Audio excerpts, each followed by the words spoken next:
1 second. We are live.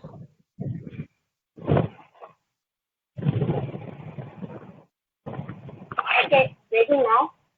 It is. Okay. Let me see if the link.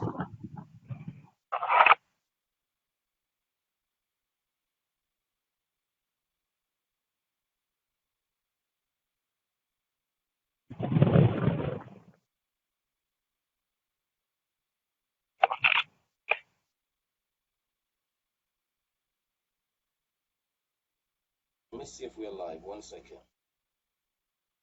Yeah, we're live. Okay. We are live. Let's see the link.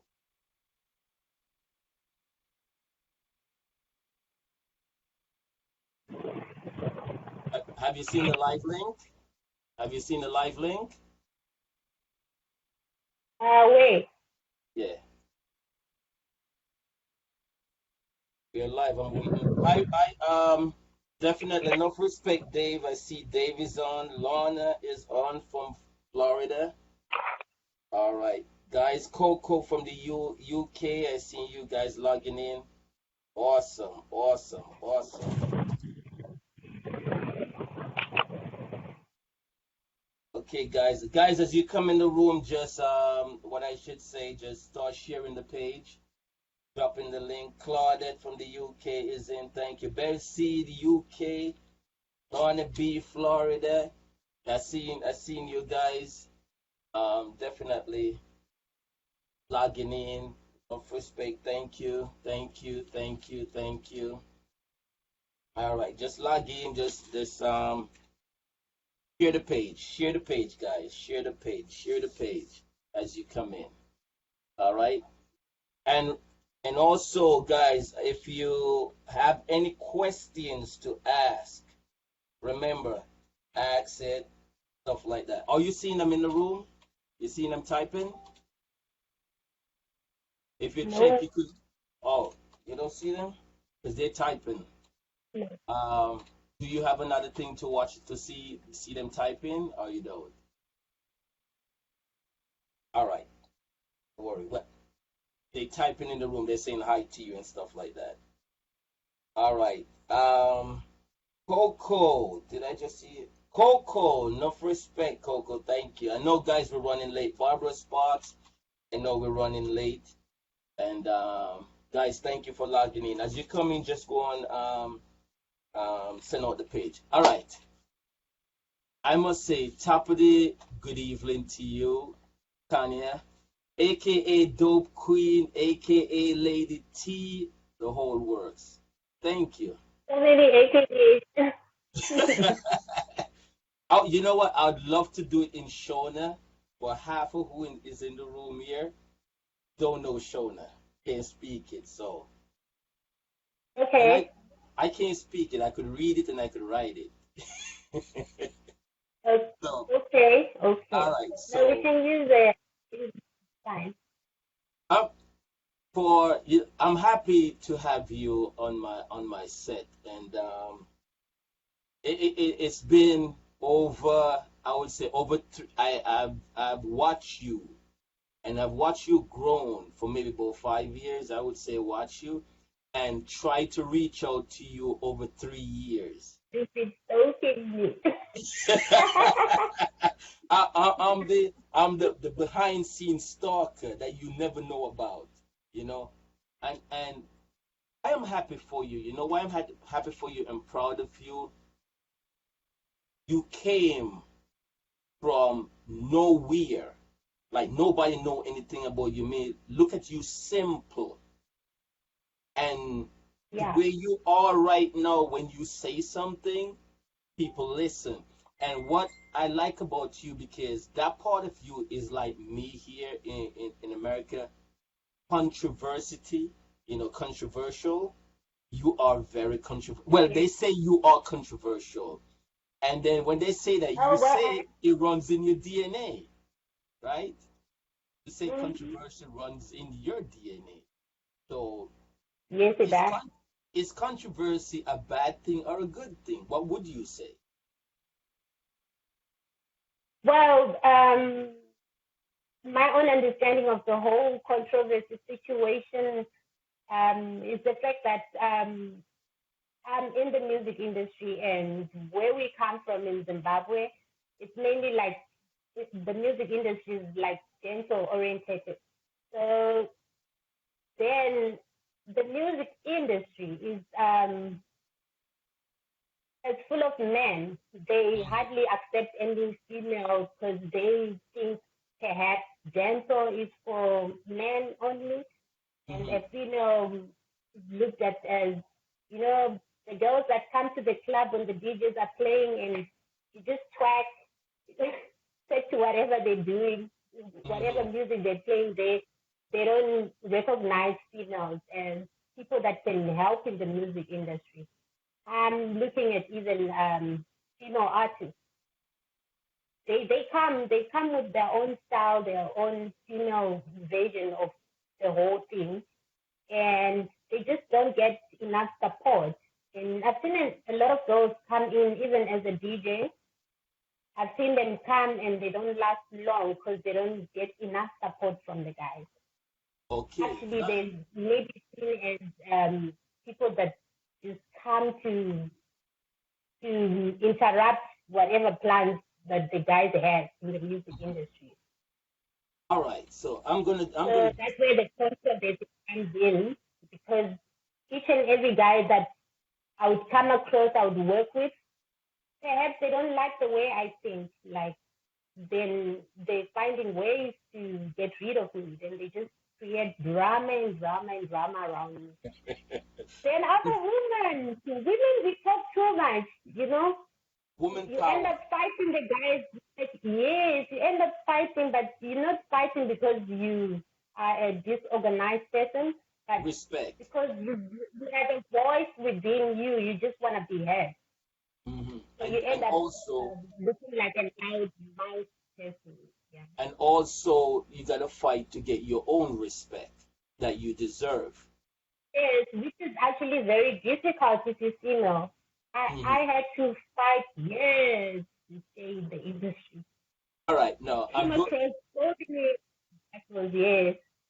All right, I'm gonna dig up from you I want to understand you more and know more about you, just like everybody else that's in the room right now. They want to know more about you. Now, you were born in where? Bari or Herrera? I was born in Harare. I was born at yes. Yes, and which school you went to? I went to girls' high school. Okay, cool. Now, growing up at that time, do you ever thought that you would where you are right now? Did you imagine it and saying, you know what, I want to be in the music business, or I want to be a model, because you do modeling with artists. You do a lot of that. You do so much stuff. So where do you think you would have been? Well, I've always known, like, I would end up in a male-dominated field, because I've actually been, from way back when I was in school, I've always been participating in even the sports. At one time, I was doing soccer. Soccer? And yes. But I've always been a basketball player from primary school up until I finished my high school. So at one time at school, they wanted the girls' soccer team. I was in soccer, and the only reason I stopped, it was clashing with my basketball practice, so I had to choose between basketball and soccer. So I had to go with basketball because I had been in basketball since, like, I think when I was in grade 6. So then, yeah. So you've been a tomboy growing up. Yeah, you can say that. I've been a tomboy. Like, I mean, growing up, even people, I actually used to look boyish. I used to look like a boy with a big forehead. So I'll get moments like where I'm walking playing around with my mother, and then they say, Mukwasa, you know what that means? Like, Mukwasa, So, like, how's our son-in-law? Then my mom is like, it's a girl. So the boy, so girl, oh, it looks like a boy. Even growing up playing, I've always had like more male friends. Like my best friend was a boy from when we were back in kindergarten. We went to primary school together. We sat on the same desk. so We only did, stopped hanging like when people did, started laughing at us. I think that was fourth grade. did that affect you? They always, saying that you're tomboy or boyish. Did that affect you in any way? You got angry?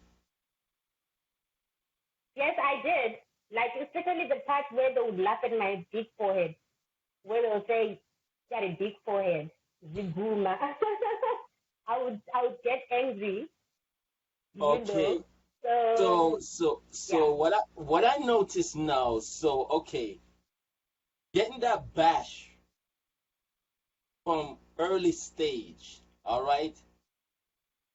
You decide now that you want it to be in the music like you love the music. So hold on, you did the modeling. How did you get started first? Because you decide to go on your keyboard and start doing a lot of blogging. A lot of blogging. Well, the blogging part is not something I went to like the distribution and the digital works that I know. I know that through whatever I was doing. At first, I used to think that I'm doing that for fun. I'm looking at back in the days when we had mixes. I was friends with Buffalo Soldier. Mm-hmm. That was way before he was popular. And he's from Fakose. I'm also from Fakose. So he's a brother from my hood telling me he's an artist, sending me his music and things like that. So these are the days when we had mixed before the WhatsApp and things. So I realized in Mixed you can we actually had like a group. You could create a group where you could put Zimbabweans, based on your country, you could put your own home people in a group and then you can discuss about anything. So we had a group that we were chatting nonsense the whole time. Then I decided to, turn it into a musical something where I can share, this guy's music and let's see what people, because I thought it was senseless to be in a group and all talking shit, dissing each other and things like that. So I wanted to turn it into a Zimbabwean group where we discuss about music, talent, and whatever. That was just an idea that I got, and I started on that, started sharing the music and things like that, and Mixed it got banned. I think there was another application, it was called Mix 33. It looks similar to WhatsApp, but yeah, it has, do you know Mix 33? It was like an application. Yes. That has a WhatsApp, yeah, but maybe WhatsApp is more advanced, but it was just the setup is just the same. So then Mix 33, I started doing the same thing, creating a group. Maybe if I'm talking to like artists, I'll create that group. We'll put the name of the artist and then put people there, and I'll be sharing the music and things like that. And then it went came a time where then WhatsApp came in. So I did the same thing. I started creating WhatsApp groups. And that.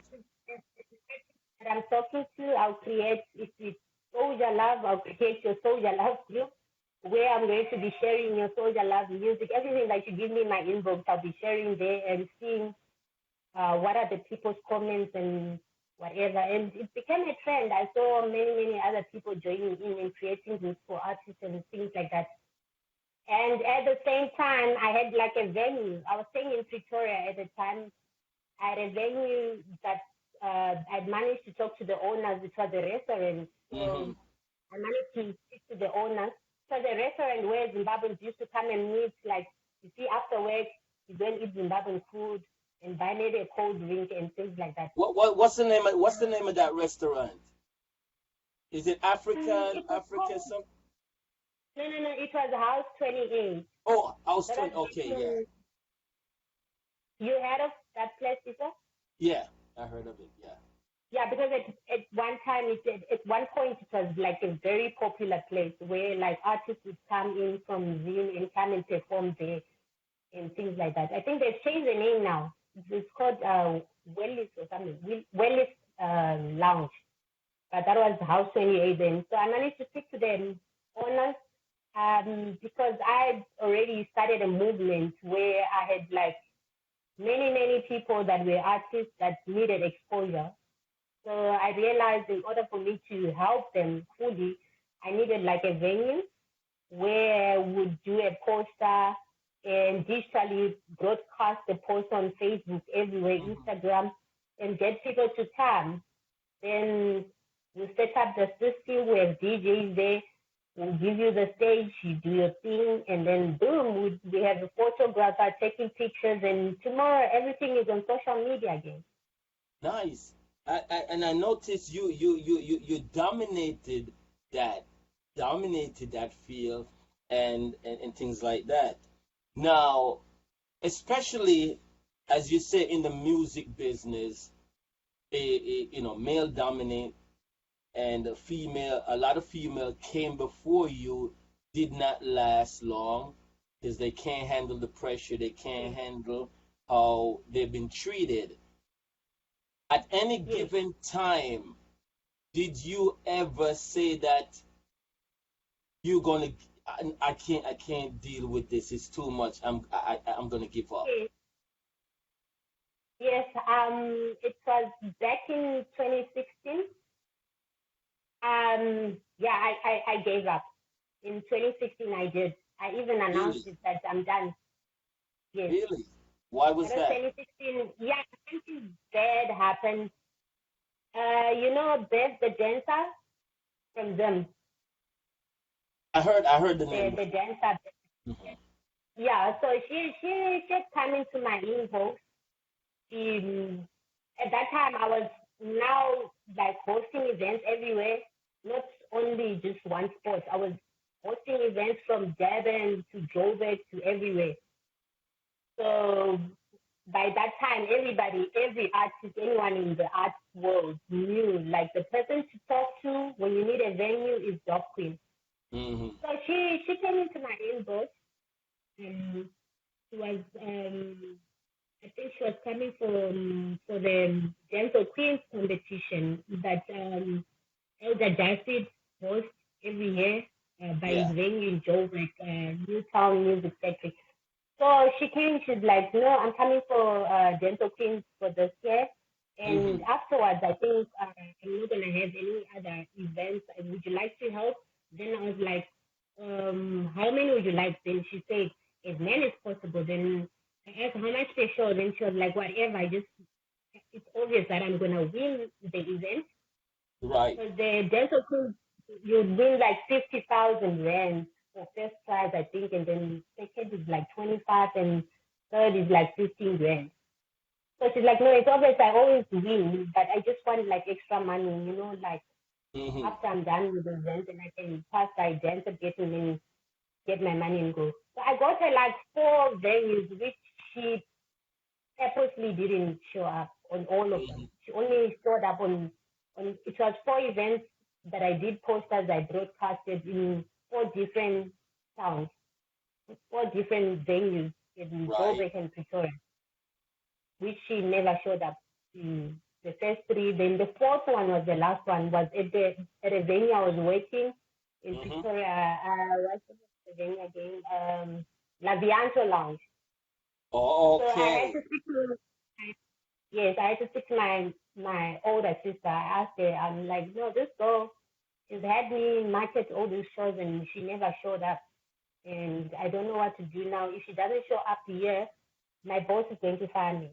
So I don't know what to do. Then she was like, no, let's drive, let's go to her, let's go pick her up. So we got there. She never wanted to come. Then my sister was like, you're not gonna do this. Tanya is my sister. You're not gonna do this Right. to her Yeah. again. Going. Then we went. When we got to the venue, I don't know if she had it planned or whatever. She was with like 2 other guys. I just approached my boss and started shouting, like, we want our money, fucking money, this and that. And then this white guy's like, Tanya, where did you pick these people from? I'm like, shit, like, I want to know dental from them. Then he's like, no, they're not professional. You should have told me the people you're bringing are like this. And I got fired. Really? I had big plans yes, I had big plans with that white guy. I was at a position where I was on trial to become like events manager. And this was a very big venue. It's a well upmarket venue. So that venue would have given me the chance to even get to know like top celebrities here in South Africa because they all affiliate with the venue. So I was on trial to become the events manager.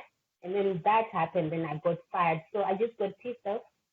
And it looked like a premeditated kind of, whatever she did. I just concluded that she had planned it or someone sent her or whatever. Because by that time, I had a lot of people that were against me. Yes. So I don't know. Then I got fired and I just wrote a message. I got pissed off. I was like, you know what? Whoever is fighting me, I'm done now. Like, I'm going to leave. Then I relocated to Durban. I know. Now, tell me something now that I want to know. What's your day-to-day procedures? Like Monday, you wake up. What do you do? My day-to-day procedure. Well, the music part that I work digitally, the music, whatever. I also do other digital work like marketing, brands and stuff like that. I work for other people, like market whatever they're selling. And I also have like my own side business that I buy and sell things online, stuff like that. And so I get a chance to make money and also do the music thing on the side. Even if I'm not making as much money from the music side, I'm still doing my business because my business is an online business. Yeah. Nice. That's why you see me online like 24/7 and wonder when does she work? I know, and you're the hardest person to get because you're so busy. You're so busy after. Yes, I get to be extremely busy. And I like that because you know what? When you're busy, you stay out of trouble. So that's good as long as you're busy. Yes. Now, you're growing up, you're in the music business, you've been around tremendous artists. I've seen photos with God knows, you name the artist, I see you with them and stuff like that. I see you also in videos, you're there in videos and stuff like that. And even songs, you are into songs. Guys are singing about you. They're singing about you. Now, one person that that person sang about you that everybody start noticing something about you, and it was Soul Jah Love. But I'm not gonna get to that yet. Now, Babyface Assassin, he's crazy about you. He said for me to ask you when you met Soul Jah Love.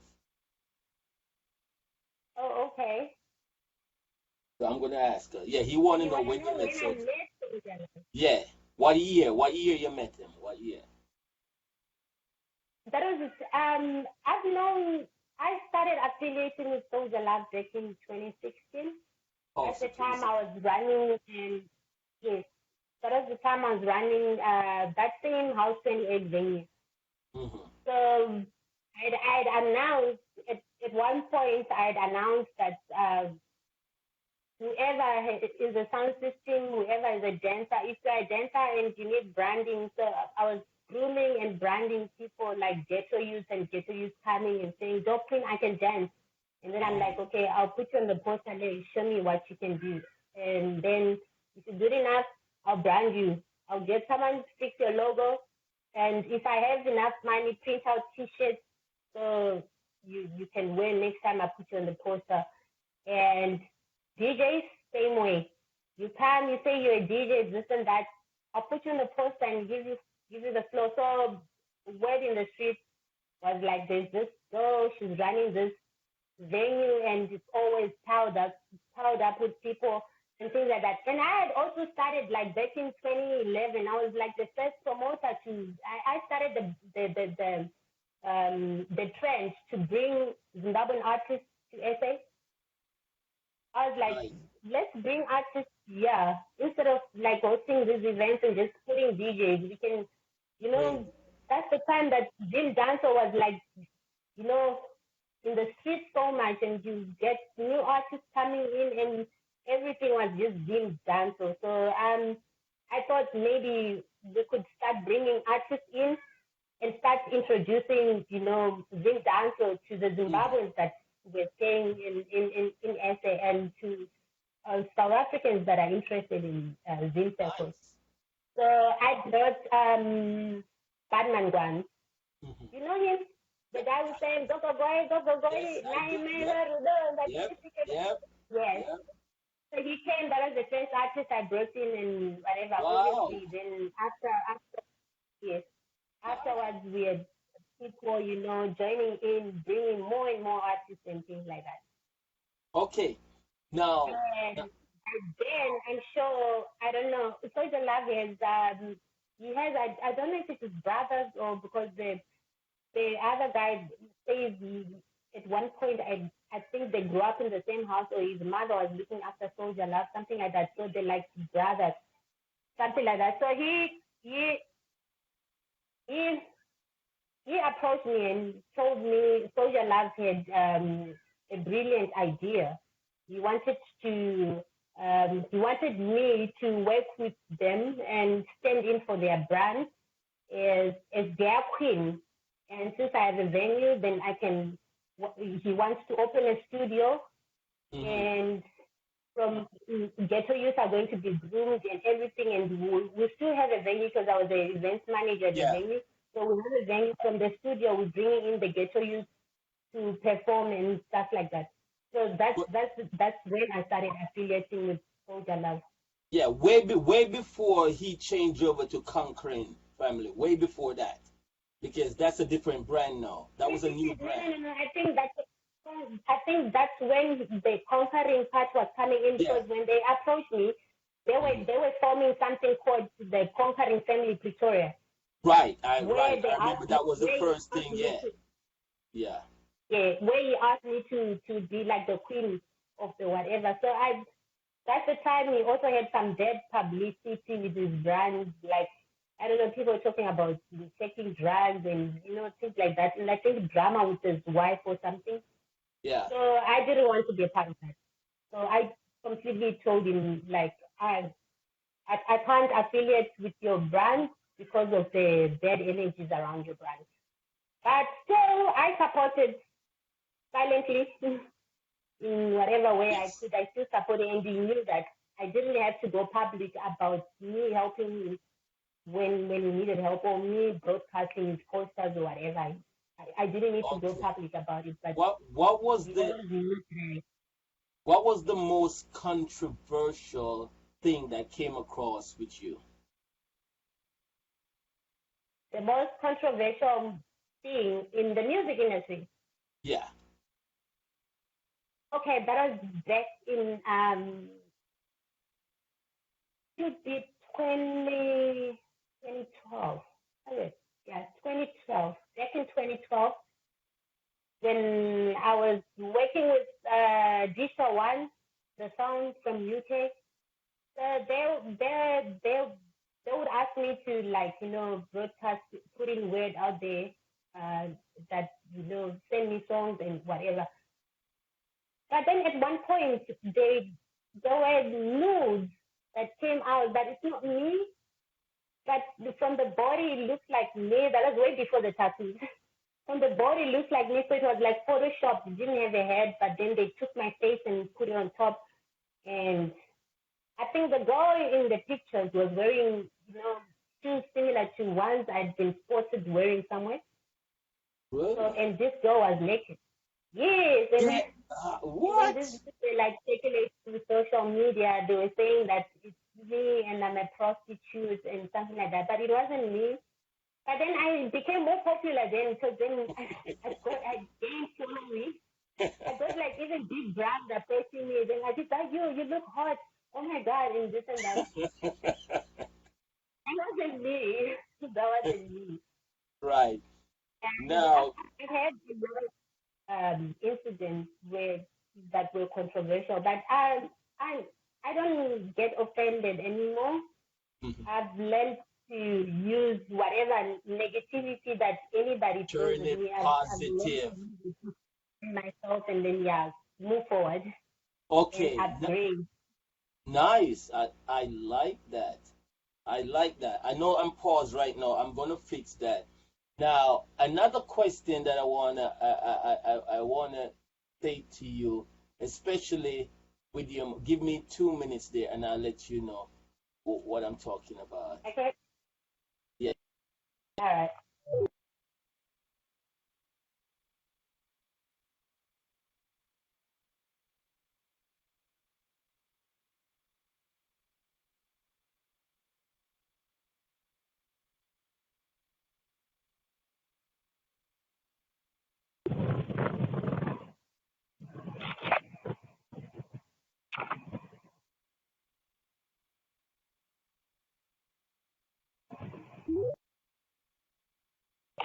Okay. Now I'm back. You hear me quite well? Yes, I do. All right, guys, I must apologize. I don't know. Sometimes I don't know what happened. It's just my camera just acting up here. Okay, now you change your name at one point, and why did you change your name?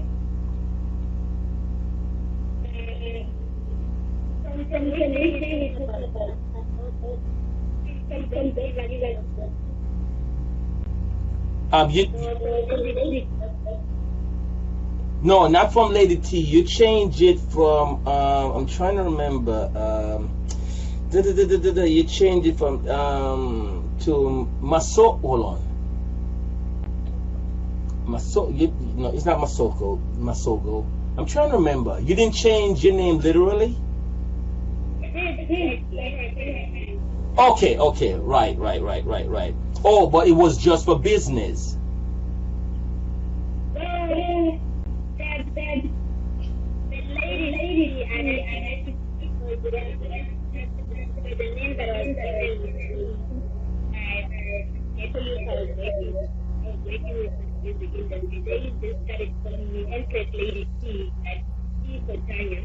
So then, the more and more the word that went viral, I noticed there were like other females coming into the game, like calling themselves lady who.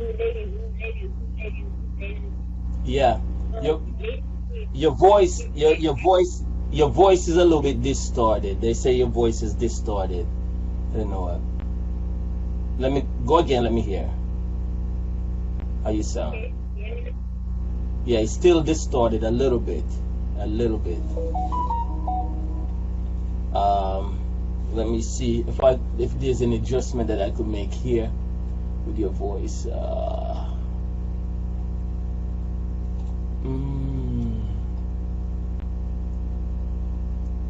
Let me see. Go ahead now. Let me see. I don't know. Probably is it Bluetooth? Could be. I don't know. Is it? Switch it off and switch it back on, and let me see your Bluetooth.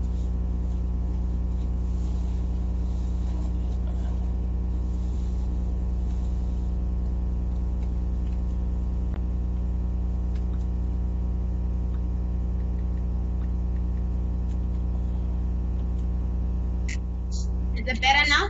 Yes, it is way better. Yes, it is better now. Yes, Okay. definitely. All right. Now, great. So that part, the music, you changed the name and things like that. Now, there was something that very important that you decided to do.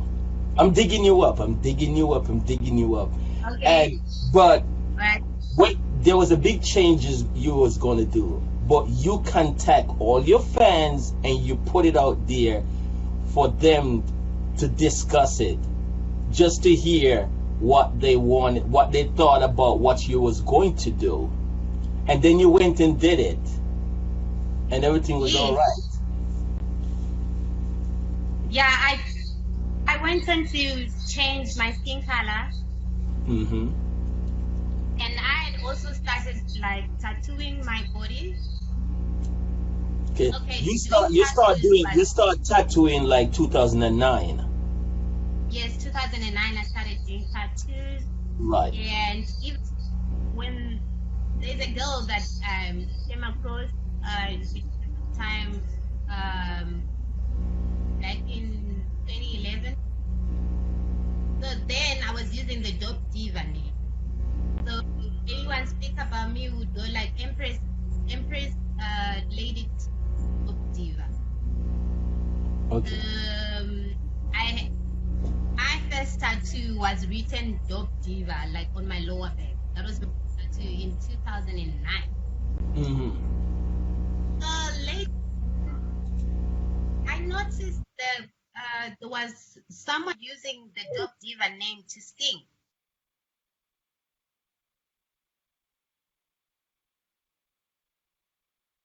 Hello?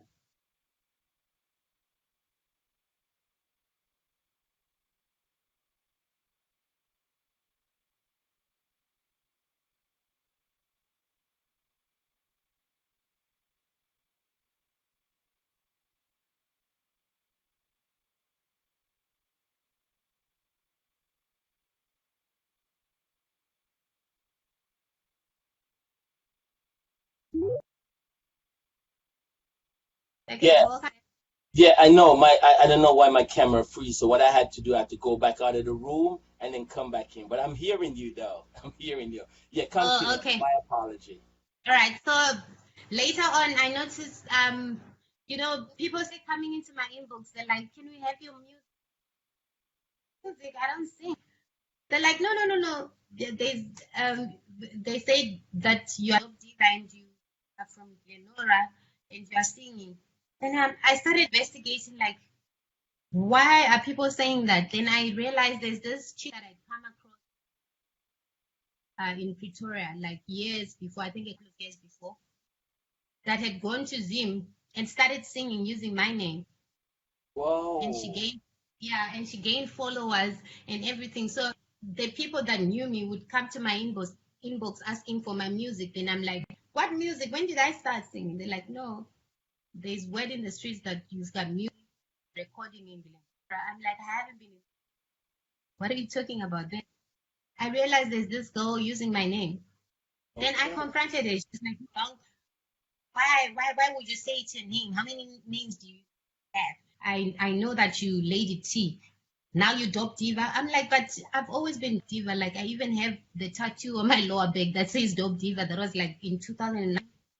I think way before you started your singing thingy. So just to avoid drama, I had to change that name from Dope Diva to Dope. Okay. Big up yourself, Nelson, Top Boss Records. You here? Okay, so now Dope Queen.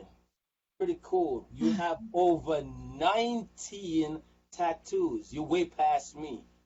You're way past I think I think they're 21 now. What? Okay, hold on. Now, there's a controversial thing in Zimbabwe. Like, yes, if you have tattoos, like a lot of tattoos, you've been classified as you're an evil person. You're working with Satan. Is a satanic thing, and you're a hoe. Yes. You're this. You're that. Now, you have over say 20 something. Now, with they saying that about you, does that affect you? Okay. Because you display your tattoo all the time. Yes, because I don't let nobody tell me what to do. I do what I want, when I want. No one is buying me data. No one is paying my rent. No one is telling me what to do because no one put me in the music industry. I was there. I'm there because for a purpose. I think in 2009, I met this like Alonji. Yeah. He told me like that was the Lady T time when people were calling me Lady T back then. So we had like an event with Pretoria. One of my friends was owning a bar in Pretoria then. So we're like part of the VIP and everything. He told me he was like, I just thought this Rasta man is more like, you know what, you're not just a music lover, you're not just a dancer lover, but you're a dancer queen. You are called into this dancer world. You need to pay attention. Then I was like, these Jamaicans, they smoke too much weed. After smoking weed, they start talking to me. It's only you told me something like you don't come into the music industry. Some people come, not everyone that comes to the music industry because they should be in the music industry, some to make money, but there are certain people that are called to be in the music. There are certain people that are called to be a dancer. You just said you're one of them. I'm like, what is this Rasta man? It's only later on in my life that I started realizing that I can't live without dancer. Even the time I told you I quit music, I could not live with my that I'm out of the music industry. I had people coming in, they're like, but Dope Queen, if you leave us, what's gonna happen to us? What's gonna happen to our music? You're like the best person to broadcast and make us viral. Now all of a sudden you're telling us you want to, stop music. Then I realized that I had a lot of people depended on my participation in the music industry. So that's when I came back. And as time went on, I actually realized there are some other things that people can't do without me. Even big brands, you find people coming getting things, then I'm like, wow. So in as much as people don't applaud me or put me in the newspaper or talk about me on radio or whatever, I'm still out here doing humongous things like this. Then I just told myself I never needed to be applauded what I was doing, what I'm doing right now. I just needed to do, it was God's work that I was doing. Okay. As much as people come in and say a lot of bullshit, I just go on and on and on, and I never stop. There is a paper, H Metro. Yes. They're from Zimbabwe or South Africa? Yes, they are from Zimbabwe. Oh, they love to write up about you. Yes, they used to like to write about Soul Jah Love too, and I got caught up in the whole. Don't even go there yet. Don't talk about that yet. Don't even talk about that yet. We're gonna get you. Now, okay. One thing I gotta be what I want to talk about before we go to that headline. And how many sisters, how many brothers you had? Currently, I don't have. I had a brother who was younger than me who died on 2009. Oh, okay. Sorry to hear. Yeah, he had a heart failure. Yeah, in Pretoria. And your mom, she's still a church goer? She's late. She died like back in 2002. Oh, sorry to hear that. I know she used to love to sing on that choir thing. Yes, yes. So, losing, your close family around you, that, so basically you brought up yourself in a way. Yes, something like that. But my mother had always just been telling me that I just used to think, like when she's sitting, at one point she just go like, you know, when I die, you're just gonna be on your own. You see all these people come to us, they come because I gave them money, because they all pretend like, they love us, they love you or whatever. Let's see, the day I die, everyone is gonna disappear on you and you're gonna be on your own. And I used to think like, why does this woman keep on telling me all the things? But later on in my life, I realized she was just training me for the worst. So when she died and I got ill treatment from my stepmother and my dad, um, I was a soldier enough to handle and actually managed to finish school. I did a little course, but I must say I did study to the level that I wanted to. I had to just quickly rush things and finish school, start doing my own thing and move out of the house because there was so much equipment. So yeah. So being on my own and being a soldier, walking, in world is something that I think my mom trained me from when I was young. So I'm, I must say I'm one of the toughest females alive Yeah. because I get I'm gonna situations jump. and I'm gonna jump out of the room, but keep talking. Yeah. yes, I You must are a say tough female. yes, I must say I'm very tough. So yeah,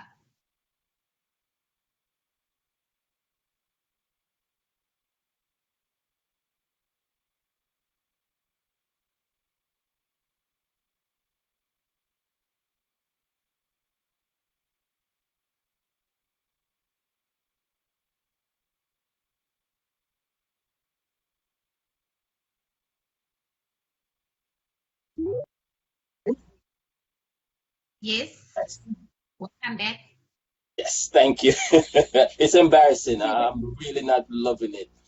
So, so growing up now by yourself, um, Mm. a lot of friends that passed, that passed, and you have to deal with it.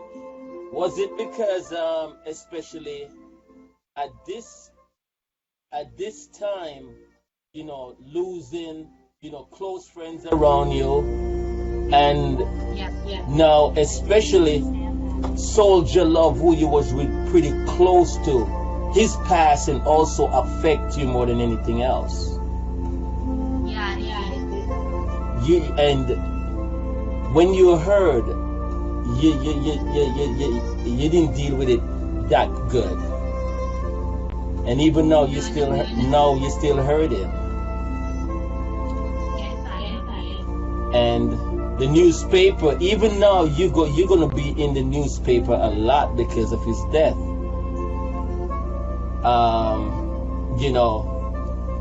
They notice that you and Soul Jah Love was pretty close.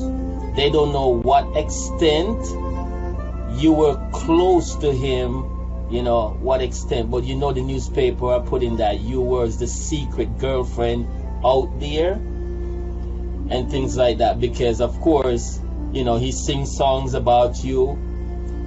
They always see, especially if he's in South Africa or whatever, you're always, there, and he talks to you a lot and tell you a lot of stuff that he was going through. I think Soul Jah Love more than a lot of people that's out there in the industry. And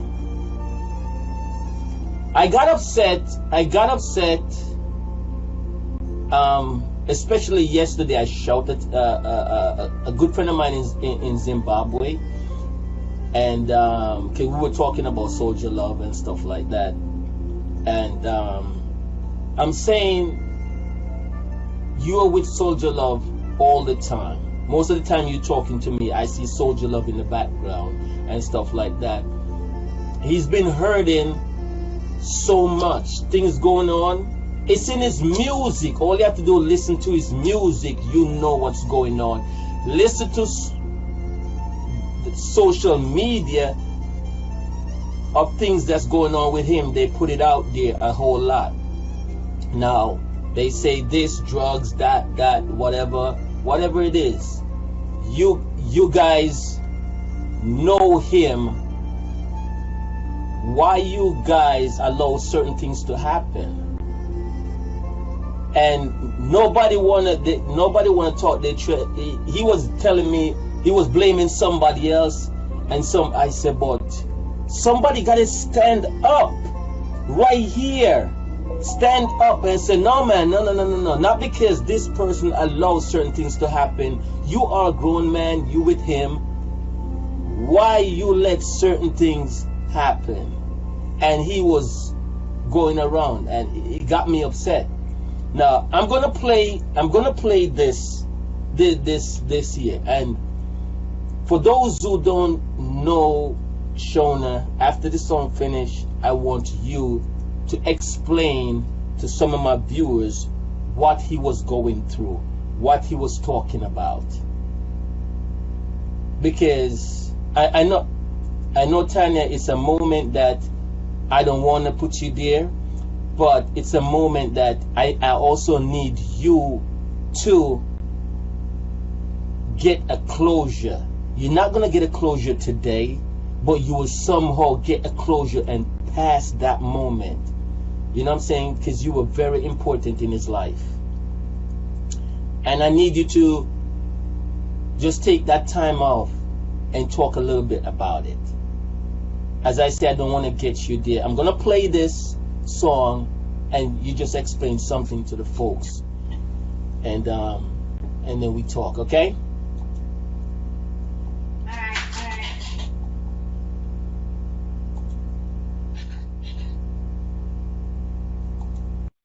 Bad company. Song.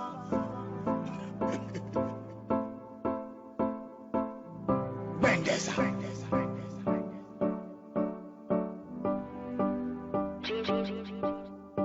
September sekuseka, solo chimokeka, zichitoitika, asi ndoziziva kuti njangopepereka, nenyika ndichingobamba zangu ndichitendereka, asi nchataura kusvikira sacheka, vaisaziva kuti namo chandicheka, chokwadi vakawanda vachandibuka, asi ngoma ndoramba ndichidika, nekuti varipo chandichipisa, vaiva chandichipisa, vanoti zvandaita zviite, varipo vachati tomusimbisa, asi vamwe vachangondipikisa, asi chandinoda kuzijekesa, kuzichenesa, nekuti zvimwe zvacho nevanhu zvinovengesa. Saka ndoda kuti kana ndafa ndoda mugoziva, tapinda muguva, zvimwe zvamaiudzwa aiwa manyepo, apa ndivo kuti vatumira mamhepo, vavengi ndati kana ndafa tapinda muguva, ndoda mugoziva, zvimwe zvamaiudzwa aiwa manyepo, asi ndivo kuti vainitumira mamhepo. Onzira iva zambuko riye radziva, pana saura pana chanoziva, kana ukaona vachita kukurava unoti aiwa uyo anovava, asi ndivo futi vanenge vachikuseka, nyange mbatya yakapfeka, asi mangwana zvichiitika, nguva zichifamba, people are dying, Soul Jah Love is crying, yes we keep on flying, and I keep on flying, asi chandoziva kuti Mwari vachaburitsa chokwadi, ichokwadi, hapana munhu wenyama anotonga, saka Mwari ndo vanotonga, nyange mchida zvenyu kunditonga, munondiona kunge ndinopenga ndikataura, munoti hapana chinozikanwa, saka ndangoti muzive kuti ndini, kana ndafa ndoda mugoziva, tapinda muguva, zvimwe zvamaiudzwa aiwa manyepo, apa ndivo kuti vatumira mamhepo, vavengi ndati kana ndafa tapinda muguva, ndoda mugoziva, zvimwe zvamaiudzwa aiwa manyepo, asi ndivo futi vainitumira mamhepo. Ungoti chete munhu kana wodona unoita kunge usina tawaimbogona, ende uchisangana netsaona mota dzako uchifamba pamwe uchispina, vachiplana kutokurova ungepena, ende pese pavakena vaida kungoona zvinhu zvako zichitena, asi ive uchiita tena, ende ungoti ndinotemba naMwari, ndine faith, ivo vane little faith, saka ndiri kumberi kwavo, chero vachizvitandana mwari kudenga vanoona ndachema handachandotyasikana ndaenda ndapinda muguva zvimwe zvamaiudzwa aiwa manyepo apa ndivo kuti vatumira mamhepo vavengi ndati kana ndafa ndapinda muguva toda mukoziva zvimwe zvamaiudzwa aiva manyepo asi ndivo kuti vainditumira mamhepo tandinoziva munhu wese azvarwa tangosara kufa kange vasina kuona pandaisafa asi mutumbi vangu pamutaushafa mozovaudza kuti sauro igafa chaingomanywa chingoma ichi mangoma chinomagona mangoma chivava hapana kuda kuzvininipisa vange vanondichipisa tanga ndakuda kutipisa pale pavanondiyipisa tinochigona chibasa ichi icho changu chibasa ichi chingoma ichi Bad company.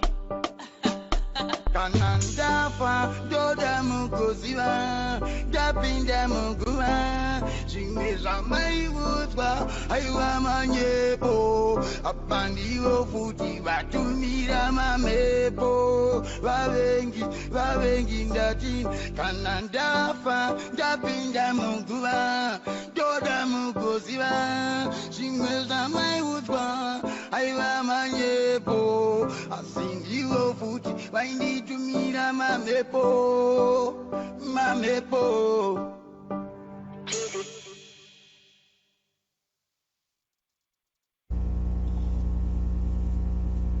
Tanya, talk to me. Talk to me. Explain that song for those in the room that don't understand what he was singing, because he sing his life right there, and many occasions he's been singing his life. That was one of the final songs that released. He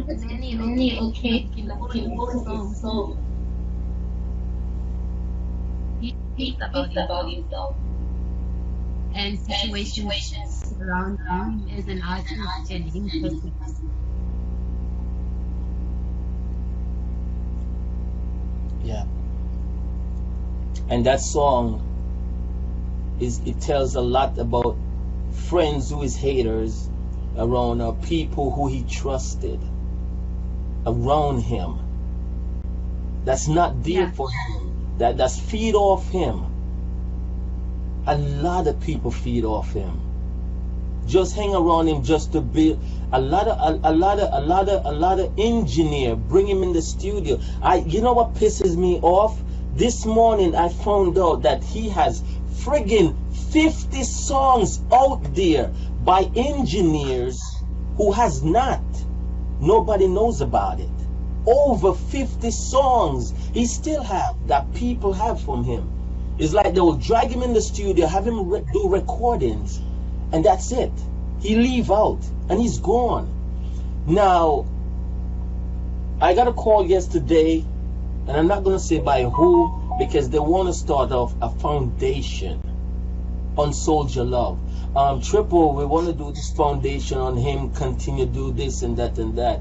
But okay, start off a foundation with Soul Jah Love.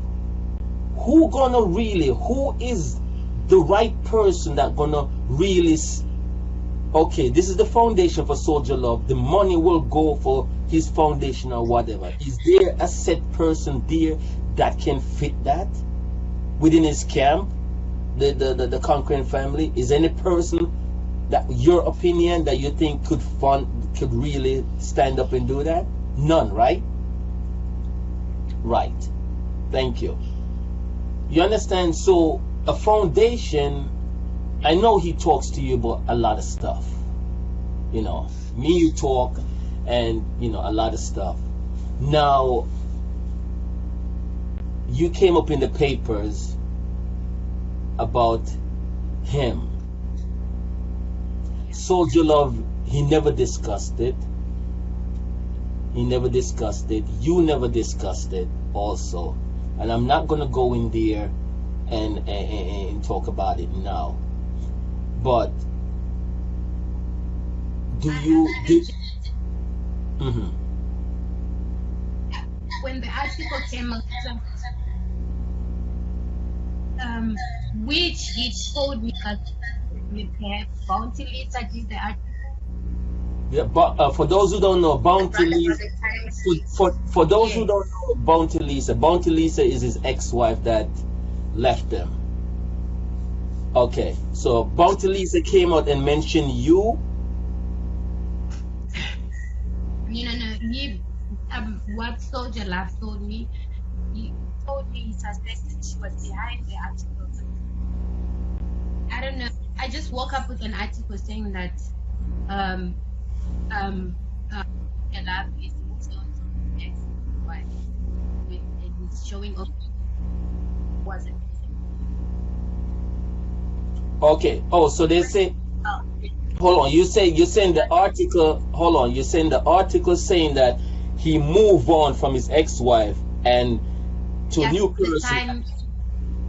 Yes, that was the time he had dramas. I think with Bounty Lisa, where she moved out of the house and and she had gone and done an article and exposed him to being a drug, being a very violent person who gets high on drugs and starts seeing things and start beating up on her and right. Beating her up, and so then after that there were controversies and dramas. So when the article came out that he was moving on and with me, so I got dragged into the drama that was already there.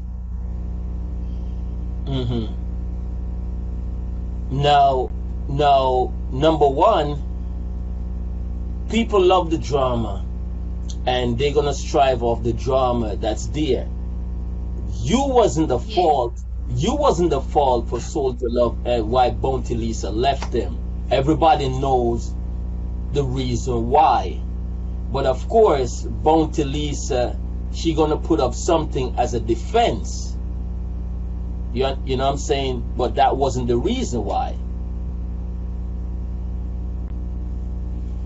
Well, looking at the situation now, and me being healthy person that I am, if perhaps that Soul Jah told me that she had done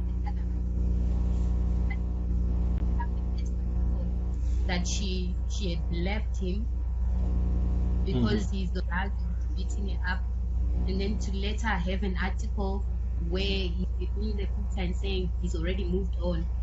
Perhaps she had people asking questions, asking why she would leave him, because people didn't know Soul Jah Love was diabetic.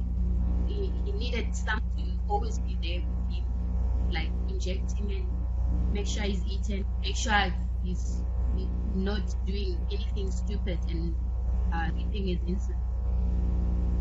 So perhaps there's other people that were asking her, can you leave your husband? And when it's like that. So she perhaps needed an excuse,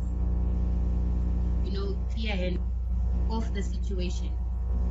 So if it's true, I'm not gonna say it's true. It's what Soul Jah Love told me, but I'm not gonna confirm it because I was in SA at that time. It was only just later, just when I went to Zim for a tour, when I met up with Soul Jah Love. So we're just talking things out, like trying to clarify the issue. And that's when he told me she's out to destroy him. She's out to make sure that he falls. He even mentioned something like she even used voodoo on him. And he said something like, but she can defeat me, but I'm strong. I walk with angels. No one can defeat me. I'm going on and on. That's what he told me. I didn't want to comment. That they can do. I didn't want to, like, put happiness in where I had to. Yeah, you're cutting out your audio, your voice cutting out. Yeah. Stay closer to the phone. Yeah.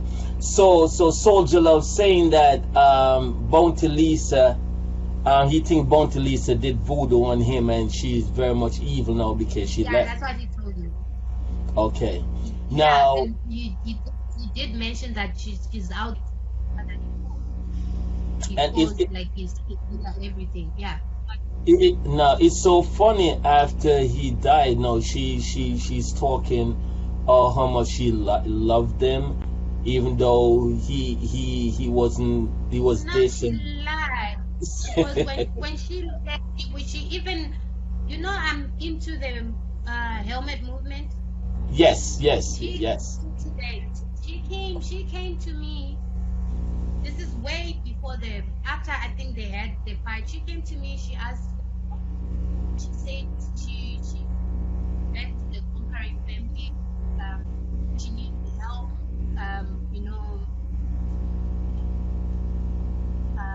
Alone with no soldier. They broken up, and she told me like he was making sure that she doesn't go anywhere in the music industry. Told me something like it's closing down doors on her and things like that. So me being be happy if another female tells me, because the same situation that I've also been facing in the music industry, where at one point you maybe sound system when there's a dispute, they try to sabotage you. They try to make sure that you don't go work with other people. So I understood her on that level. So I just told her it's fine. I'll help you broadcast your work and things like that. But then more in the helmet movement now, and that I've seen that enough. So I was on a mission to make sure helmets make it to radio, helmets make it to everywhere. So I told her I'm working with the guys and there's no females there. So this is what we're going to do. I'll introduce you to my artist, is also a brother of mine, Dashoka. okay, Dashoka. I love his style. Now, the helmet movement. Me, I was saying that Passion Java, there was nothing gonna beat Passion Java thing until the helmet came out. The helmet is one of the biggest movement in Zimbabwe.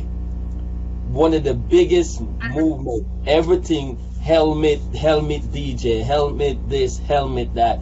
The helmet rhythm is one of the biggest rhythm, and the whole helmet movement, which you're part of, is phenomenal. Now, why didn't Soul Jah Love do something on the helmet? I was surprised that he didn't do anything.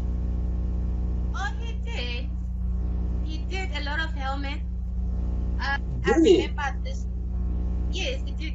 He did quite a lot of them. And just now, I'm working with Hawkeye from Jamaica. You know Hawkeye? Hawkeye, I was trying to get the video that Hawkeye put. Hawkeye is a good friend of mine. Hawkeye put out a video. Hawkeye put out a video, a tribute video, yes, on Soul Jah Love, and also Dueno from the Gaza. Dueno has that. He's a good friend of mine too. Yeah, he did two songs with Soul Jah Love. Yes, and he's a good friend of mine too. And he went on his Instagram and did a lot. Also, I-Octane made a speech that I was surprised about, because I was digging up in this week. I-Octane made a speech saying that when he went to Zimbabwe to do a show, and he was doing the show and he saw this guy, which was Soul Jah Love, he was looking at, and he saw the vibes in Soul Jah Love, and when he was on stage, he wanted to bring Soul Jah Love up. And to how he said, my initial thought is either promoters or whatever who was in the circle, they did not want Soul Jah Love, I-Octane, to bring Soul Jah Love on the stage. They were like, nah, he ain't good. He's not this. He's not I that. saw that. I saw that video. Yeah. And he brought Soul Jah Love up. I Octane put Soul Jah Love up on the stage for the first time, and Soul Jah Love killed it. And he was like, yo. He said it was Winky D. It was Winky D who said, no, this youth, you know, this ghetto youth, don't can't stage. Now, before we even go there, I don't even want to talk about Winky D right now. Now, when Soul, I saw the video, he killed the stage. I Octane put on his hand like this. At one point, took off Soul Jah Love hat. He had on Soul Jah Love hat. He was having fun, and he said that guy is so talented, and he missed you could see the bond that I Octane had with Soul Jah Love on the stage. You know what I'm saying? Yeah. And now you see Winky D crying and saying that, oh, Soul Jah Love wasn't professional and all of that. And since Winky D is Zim Dancehall, why is he putting himself as Zim Dancehall? He doesn't sing in Zim Dancehall. Well, perhaps, I don't know. We have a WhatsApp group on WhatsApp. It has to do with the music awards, the Zim Dance Awards, which I managed to be a part of last year. I got nominated on like a couple of awards, and then that was good. That was good they for asked you. me to present the awards, and I've been helping for sponsorship and stuff like that, and getting like my Jamaican friends and artists, you know, to do videos to endorse the thing. So it's viral. The only problem then was COVID, because I was really looking forward to, you know, being on stage, being a presenter, presenting the awards, and yes, finally, everybody. But you know what? You know what? You've been recognized in Jamaica. You've been recognized even in Trinidad. In Trinidad, your name is being called and done. Yes, so it's a good thing. It's a good movement for you. Now, one other thing I want to ask about with Soul Jah Love. Now, he's passed away and his music is out there. Now, since Soul Jah Love died, his music is sky high. I know his music gonna be number one. His tracks are gonna be number one.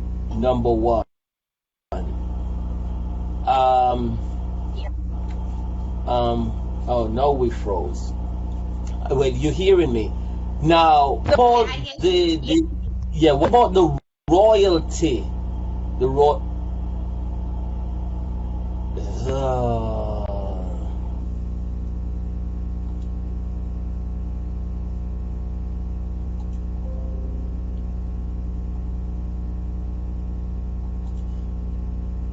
All right, let me see.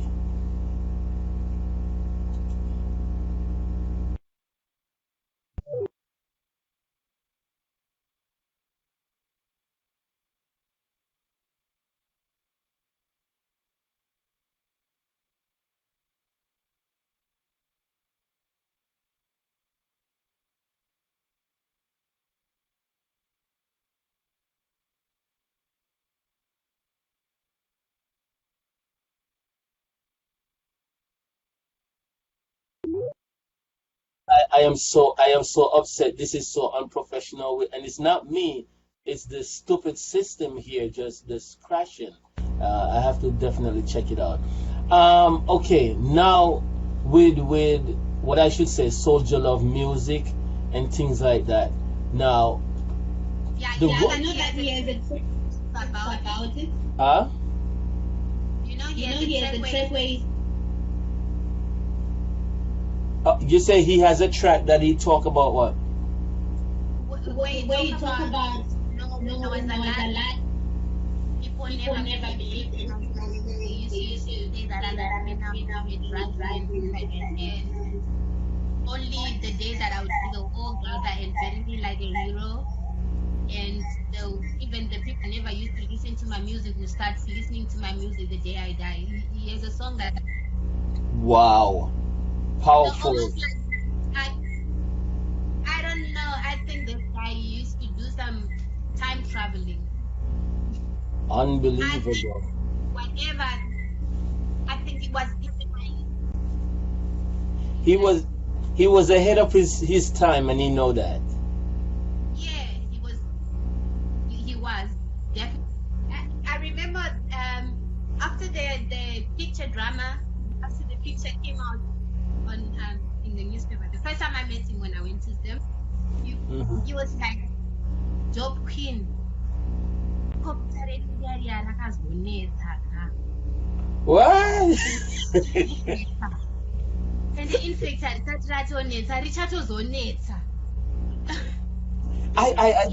The way he talks is like, and everybody always laugh. Everybody always laugh. Fucking lyrics. Even the jokes are funny. Even if you don't want to laugh, you laugh. When he talks, he's rhyming as well. He's talking. He's not singing, but it sounds like he's singing. He's like, picture it. In fact, Richard so he was a good guy. He was a funny guy. Being around him was, it was a blessing to be around Soul Jah Love. He'll tell you things that you think, guy is crazy. What is it? And later on, you come across that. Yep. Now, Breaks my heart. I don't know. I would personally think that because that the Soul Jah Love that I know wouldn't have given up. He told me he had been carrying this fight for years, and he had him under control. Why I even broke more was the last moment. You know what, Jopin? Like the ghetto youths that are following my music, they are everywhere. There's a lot of ghetto youths, and his legacy has grown. So then I was like, what are you planning to do then? yeah, your phone is giving a little feedback and cutting out. Yeah. All right. Okay. Now? All right. Yeah. The more closer you stay to it, yeah, the better. Yeah. Okay. All right. Then I just want to open like conquering family schools and studios. Then at that point, we were staying with two ghetto youths in the He had like one of them was a DJ, and one Is was that a it? youth. Yeah. Okay. It's not Ricardo. Who is Ricardo? That should have been Ricardo, I think. And then I think the other youth, he says his name was Ipa Youth. He said he had been grooming the boy for like a long time, and he's one of the youth that he grooms. And he says there's plenty of them that he grooms that are all successful. So he told me something like his wish is to just spend like schools where Right. he's just gonna be grooming and yes, also have a studio for them wherever they are recording things like that. There you go. That's what I was saying. Down the day they told me, I could not believe it that he had got, like, last I checked, that's what he was telling me. That was his big plan. Well, it's so funny because people saying that he gave up on life, but he was telling you his plans that he want to do, especially with the kids, open his studio, and he want to do all of that. And people are saying, oh, he gave up on life and things like that. Now, the thing that I wanted to say, when I heard of, they said Ricardo, I know Ricardo, he did some music or some tracks or whatever with Ricardo, but Ricardo wasn't what I would say close to Ricardo, or Ricardo wasn't part of his crew. So how did Ricardo was the one who brought him to the hospital? that's sort of weird, you know. It's sort of weird, and he's not saying much. He's not saying much at all. Yeah, as I was saying, Ricardo was the one who brought him to the hospital, and Ricardo, he's not part of his crew. How did Ricardo, you know, be around Soul Jah Love at that time? And he's not talking that much, which is weird. Now, yeah. Okay. Okay. I wouldn't quote on that, but it sounds very fishy because they took him to the hospital and he was dead already. Right. He was dead already. And he said nobody can tell us when exactly he died. Yeah, nobody said anything. It's pretty in a hush hush. Because it seems to me Dad left him alone to be alone and to sleep on his own in his house by himself. Now, when Bounty Lisa came out on saying this, Soul Jah Love been suffering from diabetes from at an early stage. I think from age, I forgot what age he started suffering from diabetes, and then he went to either stage 1 or stage 2, and when he was in his teens. Yes, when he was, I think 13 or something like that. Yeah, no, Bounty Lisa realized that he probably would not give her a child. Then she left, and then she said all of this about him. But then after, how long after she got pregnant? When she left? By the time she left, which makes me think like whatever he was telling me about her was true. Because she got pregnant in like 1, 2, 3. By the time that he was talking about her leaving and making sure that she destroys his music career and everything, he had complained about her going to his paper saying that he was a druggie, which caused a lot of drama in his career. And by that time that he was telling me that he didn't even have a car. Things were not moving musically. He didn't even have a car that he was driving. He was one little boy was driving him around, and he was just, you know, they up and down. He was like, Doctor, look, I don't even have a car. I don't even have a car. I don't have nothing. And she leaves. Then when she leaves, she liked it. The money was there. Like that. Now there's nothing here. She leaves. I don't even have a car. I don't have nothing. Then she leaves, and she tries to make sure that my music career also goes down to the drain. Then he says, no, but what she doesn't know is that what's working with me is way bigger than anybody can, you know, destroy. That's so it actually makes sense because then when he says that, I'm also looking on her. She had been involved, I think, briefly with the shop, and he had come complaining that she now says and he didn't want to be a part of that whole drama, and he had tried to get the pregnancy, and then she also later pinned it on, I think, the current guy or something. So then I was like, maybe this girl is trouble. She been sleeping around. I think so. Well, why else would you pin pregnancies on several guys? And now when I saw it, you know, with the crocodile teeth on Nash TV, you know, I got no. Oh, like yep. I wrote a paragraph. Like I wanted to even ask if she's done DNA on the baby, and say all the things I wanted to say to her. Then I was like, well, people are going to take it the other way. What? Just trying to. I remember sitting down with a friend and, you know, saying,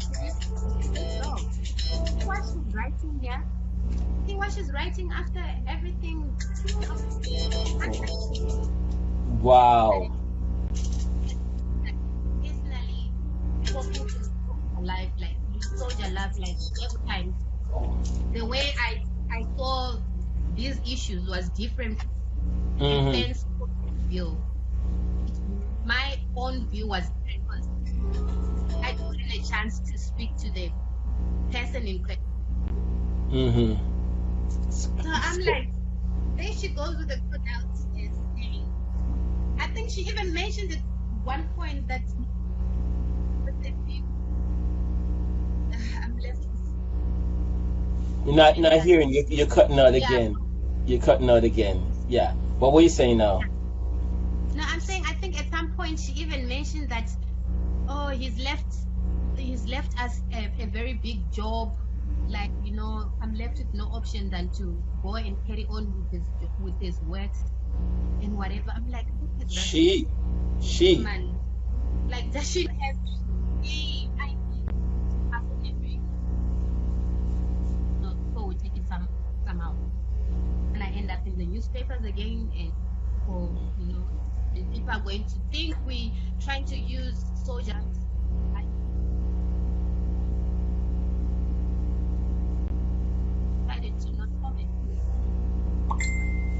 Now, we're gonna wrap it up within the next 10-15 minutes.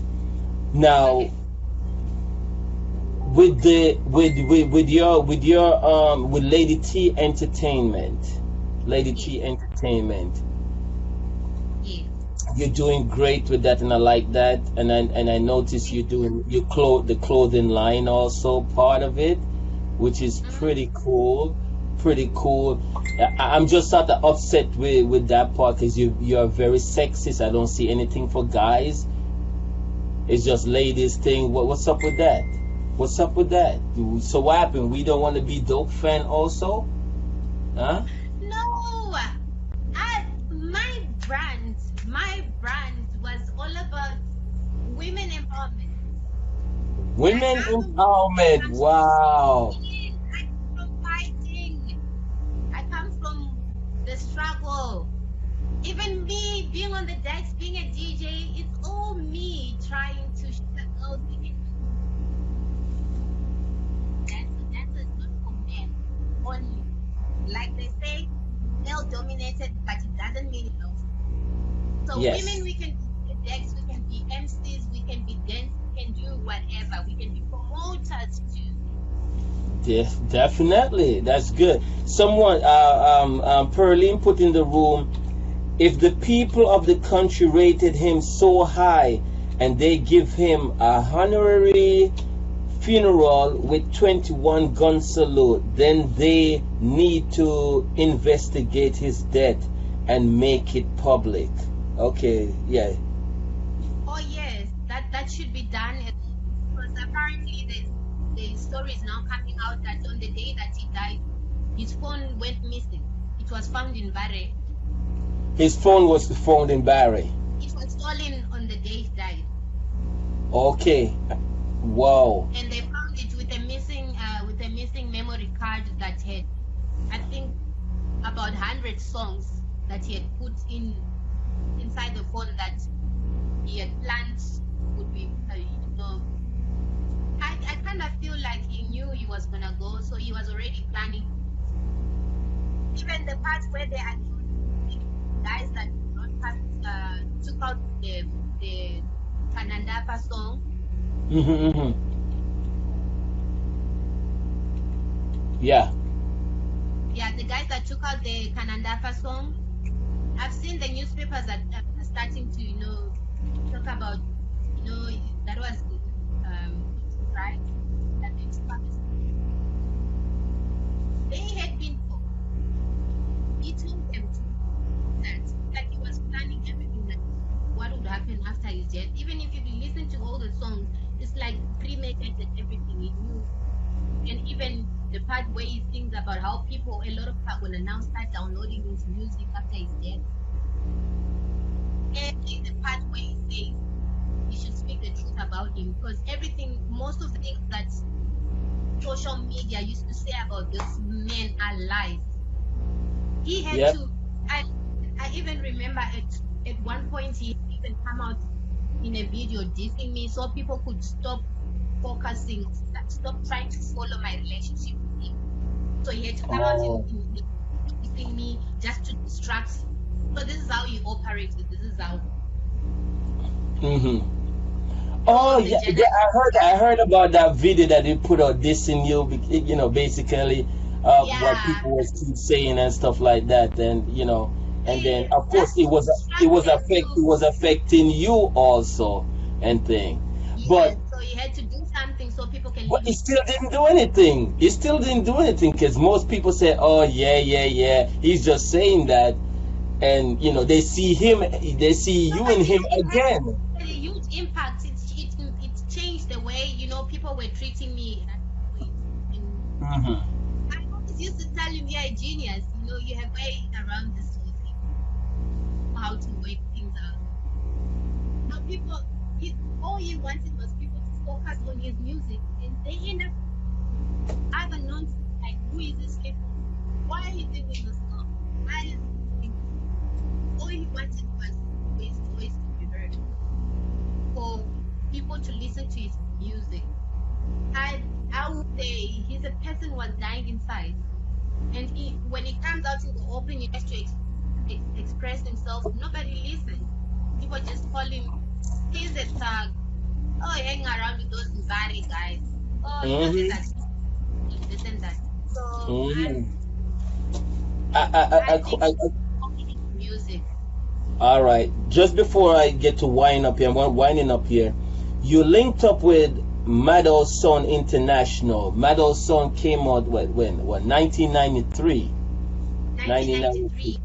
They came out. You're the only Selektress on Madhouse that survived, that managed to stay on board. Yes. I was the first people that came on board, and at one point we were many. There's still one who's active now currently. There's like a few of them that are active, and one is even on radio. One is really? Yeah. So hold on. Madhouse is a brand that just picks talent. If you're talented, they pick you up, they groom you, they whatever. Hold on. Madhouse come with the digital queen, the digital dope queen. Then you have Dan Travolta. Yes. You have Sky Tapper. John Travolta is the founder of the sound system. Dan Travolta is the founder. Then you have Sky Tapper, Anthony Dredd, and he's from Star FM as well. Yeah, nine voice. He got so many different names. And you have what's that? Culture Isaac? Yeah, Chief Culture Isaac, who's the best friend. Yeah, he was best friends with Don Travolta, so two of them worked put together. And you have World Jenna Madley. Yeah. And Meadow Sound, they've been mentioning a lot in Jamaica. That movement been mentioning a lot with Jamaica. I got a question.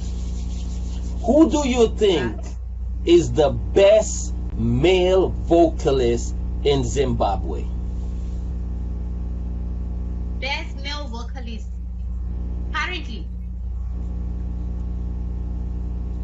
Okay, it was Soul Jah Love, but then now currently Soul Jah Love. Yeah, it was Soul Jah Love. It was the best. I mean, to me, Soul Jah Love. Yes, I mean, I think Soul Jah Love was just. You know what I said? When he died, I told people that Zim Dancer left. Because Zim Dancer was him. Yes. I don't know. A lot of things are going to change right now that he's gone. I don't know. He had influence even in the helmet music. He was. Everybody wanted to beat him, even the helmet. He was the Vibes Cartel of Zimbabwe and the Bounty Killer of Zimbabwe. All right. Best female vocalist.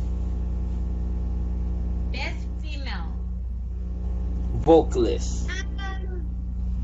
There is this female, what's her name? Khadija. Queen Khadija. That's DJ Kaden's girlfriend, that big girl. She is unstoppable. Yes. I love her vibes. You know what I love with her? When she's singing, she give that seriousness, like. And she also have that tough look, like don't look. Yes, like I'll crush you. I'll crush you. You know. That about her. I see a lot of me in her. Then I'm like, go. She killed the pandemic rhythm. She killed it. Yeah. There's also a lot of female on there that's not bad on the pandemic. What's her name again? I forgot. I forgot. Also, Not Lady B. who Lady B. There's also Lady B. was it? Lady B. I'm trying to remember if it was Lady B on it, but there was another Lady B is female. the one. She's a very good friend of mine. She's one. Could be. All right, let's move on to this now. Now, the best Zim dancehall artist. Who would you say is the best Zim dancehall artist today? The dancehall artist, Harry. Quite tricky. Okay, I'm looking at Dada. I don't know why he doesn't get so much exposure. I'm looking at Dada D. You ever listen to him? Have you ever worked with this artist? Dada D is good. We have King Labash, but this people that I'm talking about, King Labash did a lot of recording with Short Boss Records. Yeah, I know about King Labash. He's actually very good. I don't know why he doesn't get as much exposure, but he's also very good. What about Untitled Fire? Oh, Untitled Fire is good. It's one of the best helmet I we have. Untitled Fire is tremendous. He's crazy. We text sometimes and things like that. Untitled Fire, yeah. I like his style. Yes, the way boy. No, he's just unique. Listen to me. And I thought he was Jamaican. I thought he was Jamaican. The first time I heard when he did Bad Jenna, I thought he was Jamaican. I didn't know that he was from Zimbabwe. You were supposed to be in that video. Oh, you were supposed to be in the video? Yes, I missed the shoot. The guy that was sponsoring the video, like the very good friend. So I just missed the video. But Bajena was even nominated for the Zim Dancehall Award. Was nominated on the Zim Dancehall End of Year chart. Top 100. I don't know. I don't quite remember. I think 20 something. But it was the first helmet to ever make it to the Zim Dancehall chart. So for that, I'm credit. He is good. And we have Dashoka. And we Dashoka is good. He's good. We also have one helmet that people have not been paying attention to. They've put Soul Jah Love. Working with Soul Jah Love, I think even some point was told by Soul Jah Love. It is Irati. Irati Mwana wa Mambo. You should check out his YouTube. Okay. Send me his link and stuff like that, and I'll definitely get it. All right, next one now. Best social song in Zimbabwe. What song would you think? Which artist? Best social song. Best song. For 2020 or I think Fadam Tengi by Poptain. And Poptain, yeah? Yes. Poptain. Yeah, he's Pop Tane is up in recognition these days. Pop Tane. Yeah, he came from far too. He came from far in the music business. Pop Tane.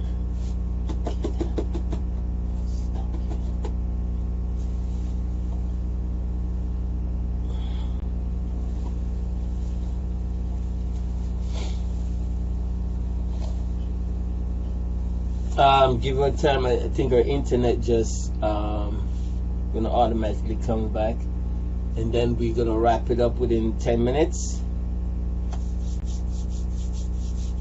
Yeah.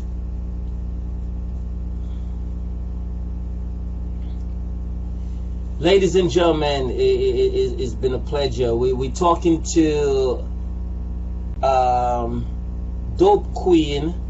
She's from Zimbabwe, Herrera, but she's living in South Africa, and she goes back and forth. Now, she's the only Selektress on Madhouse Sound Entertainment. It's a big sound system, and it's a big sound system, and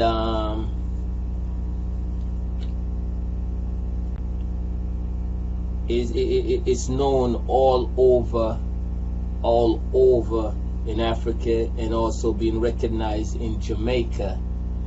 So, you know, and also, you know, she's doing all these businesses and stuff like that, and then had to go through losing, you know, her very close friend Soul Jah Love in the music business, and also the world lost Soul Jah Love.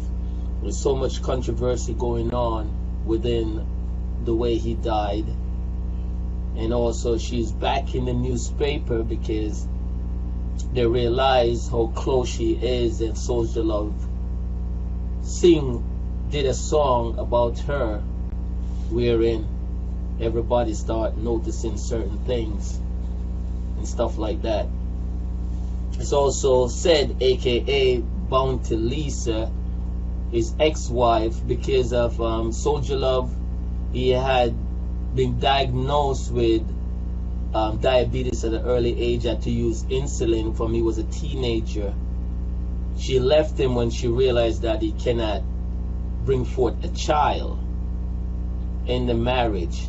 So she got up and she took off and left him. And from that, he was hurt because at the time when they just got married and things like that, also when she got pregnant, Soul Jah Love said that, you know, he had loved her very much. And, you know, so he's struggling at an early age with diabetes, and, you know, going through all of this, you know, struggle with the music and things like that. It's so much. It's so much on him. And I think she's having problem with the internet, but if she don't comes back within, you know, a couple minutes, I'll end the broadcast. It's phenomenal, and it's going to be talked about, of course. It's going to be talked about, and a lot of things going to come back out in the opening of Soul Jah Love death. Soul Jah Love death, because the way he died is unbelievable. Not really his crew that was around him was there. Other people was around him who wasn't close to him, but they're the one who found him and brought him to the hospital, which is pretty strange. You know what I'm saying? So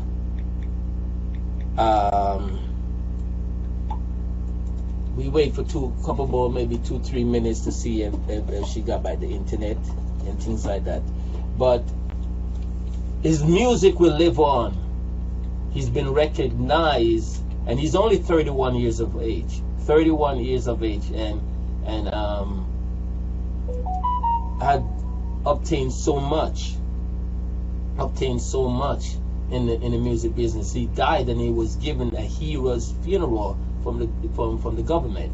21 gun salute with soldiers. His funeral was paid off for, and as a youth, he was pretty much a people person in the community. And of course, you have to grow up with drugs around them. Most people saying that he got caught up in drugs also, and there's a whole lot of things behind this mystery of his death. But if Dope Queen not making it back on the scene, we definitely want to thank her, and thank also you guys for giving us that interview support and things like that. I learned a lot, and she's hurting a lot. A lot of close friends of mine from Zimbabwe is hurting a lot, and I can mention them because there you go. Yeah, I was my Wi-Fi is acting up. Okay, yes. I'm back now. Sorry about that.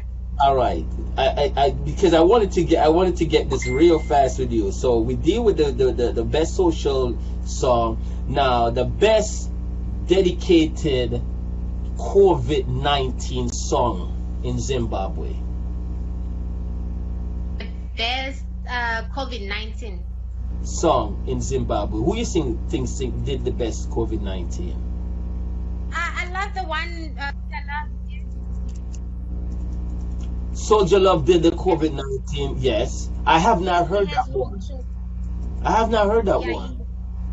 Okay, he has a COVID. Okay, there's also one. Is it Secalas and Secalas did one. Jamaska. Okay. Jamaska did one. They also have one. And I think Fidel. You know Fidel? There's a new youth on in the music scene. Fidel. I love that song. I think. But Fidel. I had a video endorsing that song with the Mukoro Wago Dasuaba. I love that song. So who would you pick for the best one for the COVID-19? The COVID-19. Soul Jah Love. Rat Caleb and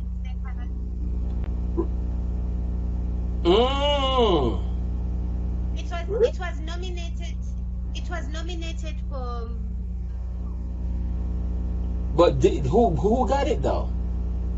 Rascalab, did he get it? The awards are tomorrow. The awards are they're going to announce tomorrow. Oh, tomorrow. Okay, I needed to fill me in with a lot of stuff. Let me know what's going on. They've dedicated the whole program to Soul Jah Love. So I think okay. I've just been asked by the awarding board to like collect condolence videos that I think they're going to play on the day. On the day. Yes, there's dedicated to Soul Jah Love. There's a lot of condolence video. I don't know how you're gonna get all of them. There's so much out there on YouTube. All right, quick one though. Quick one. Best mixtape DJ of the year. Who would you put? I'll go with Firelinks. You know Firelinks from iPhone. Firelinks doing a lot. Firelinks, yeah. Yep. Okay, for 2020, he has like 3 mixtapes that he took out, like which are quite good. But he always delivers. But there's a whole bunch of guys that do mixtapes. All right, next one. Best helmet DJ of 2020. Best helmet DJ.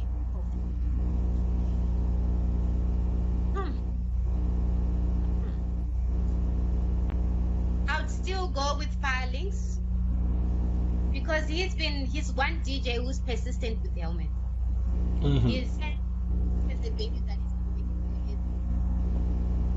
they call it the helmet headquarters.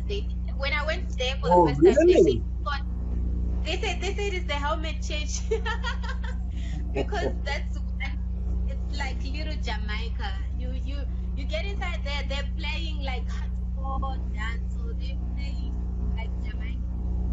And then when they mix it with the helmet, then you can't tell like what Jamaican. So Hold on. I noticed you mixing up some hardcore dance or Jamaican dance or on the turntable. I saw you doing it, and I'm like, look at Dope Queen. You're not bad. You're not bad. thank you. You're not Thank bad. you. One day I have to put you and Babyface Assassin Kaden together.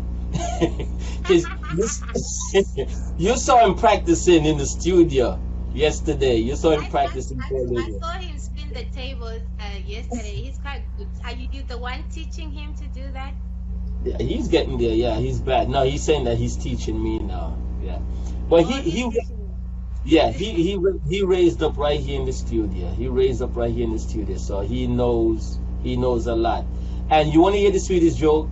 Like I said to him, I want you to play this evening, but I want you to do some other reggae and stuff like that. He's like, I can't do Zim dancehall. He don't want to play nothing but Zim dancehall. He wants to play Zim dance. So That's all that's he what I wants. always tell people. That's what I always tell people. Like sometimes people will fight you for being in music. They think at this one, especially me. I've been getting like quite passing nasty comments about me saying, "Oh, she's just an attention seeker. Oh, she's just looking for someone to, hook up, then get married, unmarried, whatever. She's an attention." But I know this for a fact. You don't just end up in music. You don't end up in dance. So you're called to be in dance. So it's not Yeah, I everyone like that that. comes. I like It's that. not everyone in the music industry that coming there because they've calculated that you can make money from that. Mm-hmm. Some people come because they are called to be in the movement. Okay. This is how I find these type of people that they just keep going on and on. Close this door on them, then they wake up, they ask questions, they bring the whole theme to the music. You don't know how they do it. I'm just one of those people. Like you close this door, I wake up, another door open. There you go. All right. I'm not gonna pass the next 5 minutes because I know you have to, and I got a lot of things to do. I have two good questions to ask you. Now, you've been in the business. I can't imagine how many artists want to date you, how many guys out there want to date you. Now, how do you go about, like, I don't know if you're in a relationship right now, but how do you deal with all of that? I know you put that you're in a relationship, but how do you deal with all of that? Okay. This is my advice to even any other female that is in the music industry. The music industry is already male dominated, and the main tool they use to attack a female is by calling her names like slut or whatever. So you coming into the music industry, the best thing you can do for yourself in order to be recognized is close your legs. You say close your legs. Yes, every other thing that you're gonna work with, every next guy that you're gonna work with. Some are coming with brilliant ideas. Some are even coming with money. They want to invest in your thing, and like, oh, we see you. Oh, we will give you money to do this and that. But maybe with one aim, they want to sleep with you. And once they do, perhaps maybe you have a small time relationship with them. When you have a dispute, they are the same that run back to the other guys and say, I'm done with it. So how I managed to survive this long in the music industry is to try and refrain from getting personal with the guys. I've tried to be professional. Yeah, we can be friends, we can be very close, and be personal with each other, but just draw a boundary. Like, can you? But not. So I try to maintain that, and I always encourage even the younger girls that because I've seen even younger girls. I mean, she's talented, she sings, whatever, but just gone to that studio and slept with the producer and gone to a venue, slept with the promoter, slept with the owner of the bar, or whatever. At the end of the day, with people, because black people talk, us Zimbabwe, like to talk, like to post, like to. So you've done this and that, everyone is talking. At the end of the day, no one pays attention to your art. No one pays attention to what you're really doing because there's now drama around you. But at the end of the day, everyone is saying perhaps you are not into art. Nice. I like that. I like that. I like that. Now, in closing, and I wish so many, because you have so many females out there that do that and sleep around just to get some fame and things like that. It's not even their fault. Not even their fault, because I will tell you, I know there are certain guys who will tell you, like, you want this done, you're gonna have to do something for me. Want this done, you're gonna have to do something for me. So maybe you being in the music industry long and you haven't been getting exposure, you end up doing that. So really, I just think you just need to know what you're doing. You need to be cautious all the time. I spoke to a guy that works on the TV. He works on got a program there on ZVIKO. He's told me these things. It's like, oh, the females in the game. No. In order for me to play on TV, you have to do something to me. It's got to a point where they're showing me screenshots of like certain popular figures. Like even her, like for her to do this, do that, she had to do that. So you see why a video is always playing. So it's in the music industry. It's not only in Zimbabwe, it's all over. In America, all what over. I would say is just maybe perhaps do cautiously and make sure that you don't lose your grip, because then they use that against you. Yes. One final thing that I want you to say. What's the biggest moment in your life that you will always remember about you and Soul Jah Love? The biggest moment, but we were never given a chance. Like having things that we planned together. But I've been, after he had to make the dissing videos for people, I actually got pissed off because he never even told me. He never told me he was gonna do that. I just wake up and then, he's after and everything. You just how do you feel? 1 minute you're friends with something, tomorrow there's people dissing you, WhatsApp groups on social media when it's up, and then to a point you even have a video and you. So I was like pissed off. So he had to speak to me. He's like, no, you don't have to, take that personally. Like I had to do that, and I'm sorry if I caught you off guard and whatever. So I just had to let it go. So now I think the people that were paying attention to the whole doping Soul Jah Love scenario, then they were divided. A lot were like, no, she was making that up. She was faking being friends with him, and yet diss her and whatever. So people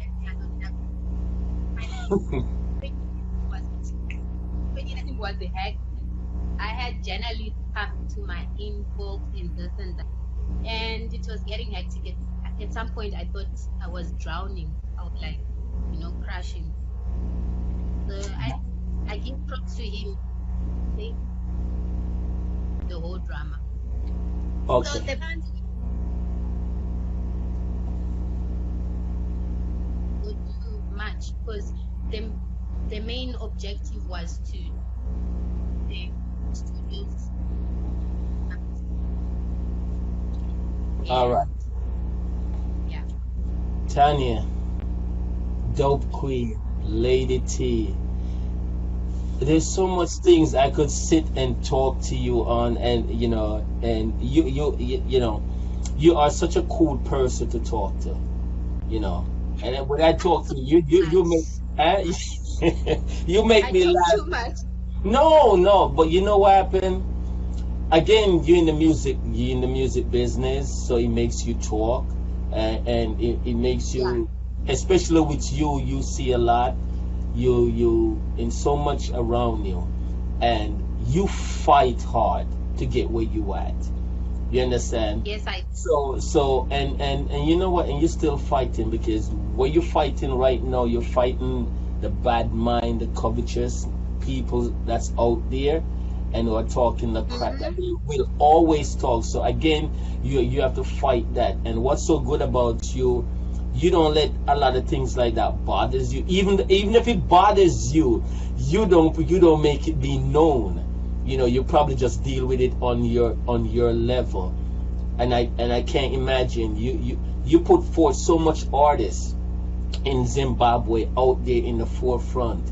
You put so much businesses out there in the forefront, and anytime people starting up something, they always want to come to you to deal with you, because you're good when you say something. You're young, same you're in the same age as Soul Jah Love, and you're so business-like, and that is so good. That's one thing also I admire about you. Your business ethic is very good. You learn the business as it is. As you said, if a female wanna reach somewhere good in the music business, close your friggin' legs, and you're so right about that. You know what I'm saying? So everything about you I admire, and I wish you all the best. The most success that you could get, I wish you that, because you're so good. And I hope we definitely could also work together with a lot of things. I hope one day I could get to play alongside with Madhouse Sound Entertainment with the Conquering Lion sound. So one day we'll definitely meet up as the pandemic goes on, because me and Kaden, we're supposed to do a show in Zimbabwe, not Zimbabwe, South Africa, and because of all this pandemic, we have to wait. So hopefully one day we get to meet, and we'll talk. We'll still keep links and stuff like that, and talk, because I need to get some other stuff, some other music from Soul Jah Love and things. So I'll definitely touch base with you on that. Thank you for being here. Thank you for having me. Thank you so much for honoring Soul Love. Thanks so much for the recognition. It's always a pleasure. It's always a pleasure. All right then. And what you want to say before you go to your fans, them out there, what do you want to say to them? Okay. What's in the making?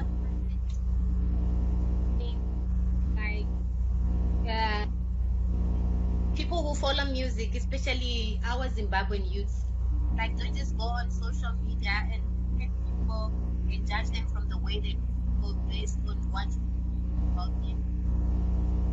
You may never know what they have. You need to get to know a person in person for you to judge them and call them names, or for you to, not pay attention to whatever it is they're doing, because sometimes behind every person that looks very fucked up is a brilliant idea. Like, look at Soul Jah Love, covered in all those tattoos. Who knew that he was a beautiful soul? Only after he's dead that people started coming and doing 21 gunshot salutes and whatever, seeing how much impact he had in this country, in our country.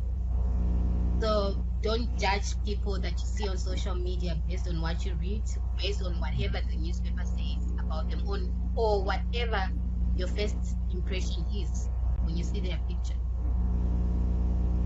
Thank you. Can make it. Girls, we can do it better. Don't ever be discouraged. Don't ever let no man discourage you and tell you you can't spin the tables. True. Because they can do it better. You can do what a man can do, maybe times 10 better. So don't be discouraged. Do what you have to do and stay focused.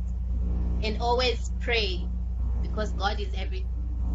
God put us in everything that we do. So He controls everything that we do. I like that. I like that. Like that. Lady T, Dope Queen, Tanya, thank you. Yeah. All right. All the best. Thank now. you so much for having me. Anytime. And we'll definitely talk. So you take care and bye now. All the best. One love. Bye for now. All right. Bye. Bye-bye.